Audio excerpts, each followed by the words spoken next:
जय महाराज जी की। आज का अनुभव Sunil Maggi builder end developer real estate Delhi का है। सुनील मैगी बाती सन 1979 की है। पश्चिम विहार दिल्ली में मैं एक किराए की दुकान में कारोबार करता था।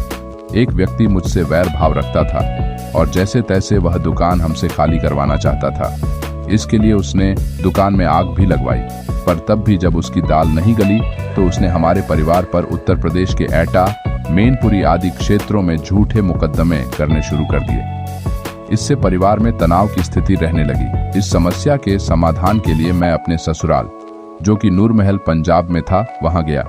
मेरे ससुर जी मुझे देवी माता के एक मंदिर में रहने वाले तांत्रिक के पास ले गए।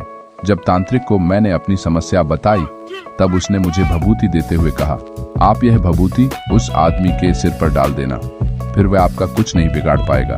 तांत्रिक की यह बात मुझे अटपटी लगी। निराश होकर मैं ससुर जी के साथ उनकी दुकान पर आ गया। कुछ ही देर बाद दुकान के सामने से कुछ भगवाधारी सन्यासी गुजरे।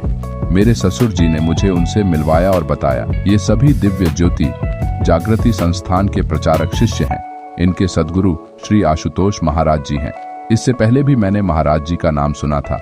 अगले दिन मैं और मेरे ससुर जी महाराज जी के दर्शन करने संस्थान के एक आश्रम में पहुंचे। जूं ही मैंने महाराज जी के कक्ष में कदम रखा, उन्होंने मुझसे कहा, किससे डरते हो? एक इंसान से। बिल्कुल डरने की जरूरत नहीं है। डरना है तो बस भगवान से डरो। मैं यहाँ स्पष्ट करना चाहूंगा कि किसी ने भी महाराज जी को मेरी समस्या के संबंध में पहले कुछ नहीं बताया था।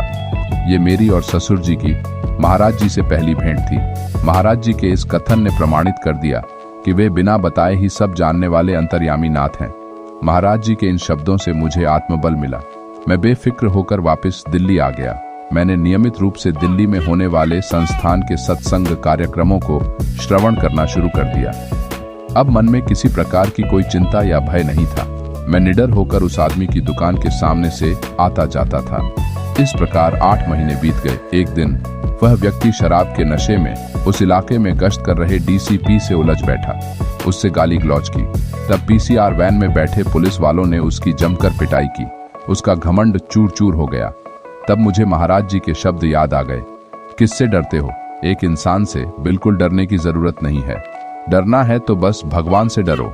महाराज जी की लीला का ऐसा चक्र चला कि कुछ ही दिनों के व्यक्ति स्वयं मेरे पास आया और अपने किए की माफी मांगी।